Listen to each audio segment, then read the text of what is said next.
Voglio fare i migliori auguri a tutti i cittadini del Friuli Venezia Giulia per il 2026. Quest'anno, a differenza degli altri anni, vi porto gli auguri dalla nostra montagna, da Tarvisio in questo caso, una montagna che sta vivendo in questi anni una crescita importantissima in termini di turismo e di nuove opportunità che si creano sul territorio. Gli auguri di un felice anno nuovo del presidente della regione Massimiliano Federica provengono dalle montagne del Friuli Venezia Giulia, a rimarcare come turismo e investimenti, lavoro e tempo libero, ma anche identità, siano priorità che questa amministrazione ha in mente di coltivare da qui a fine legislatura. La scelta di puntare a misure strutturali è stato il cardine strategico degli ultimi anni e dei mesi scorsi in particolare, con le scelte prese sul capitolo del welfare e le politiche della famiglia. Sulle misure riguardanti i sociali, in particolar modo sulla famiglia, abbiamo implementato i supporti che diamo ai nostri cittadini.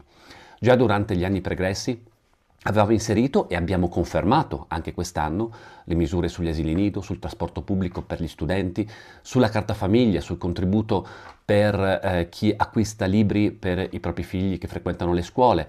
Insomma, una serie di misure importantissime che avevano già incrementato in modo esponenziale i supporti alle famiglie. Quest'anno li abbiamo incrementati ancora di più. Quasi inevitabile il riferimento a uno dei settori più delicati e importanti, ovvero la sanità, con un numero di risorse stanziate che danno la misura dell'attenzione dedicata. Noi con le risorse che abbiamo messo in più, molte in più rispetto al centro-sinistra, molte in più rispetto al centro-sinistra, potevamo tenere tutto così com'era. Non avremmo avuto qualcuno che protestava perché riorganizzavamo il sistema, avremmo accontentato tutti, peccato però che il servizio ai cittadini sarebbe continuato a peggiorare.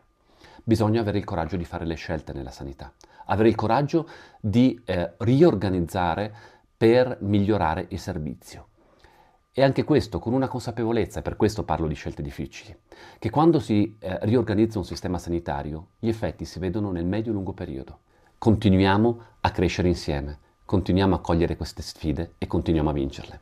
Buon 2026 a tutti e grazie del supporto che date a Regione Friuli Venezia Giulia.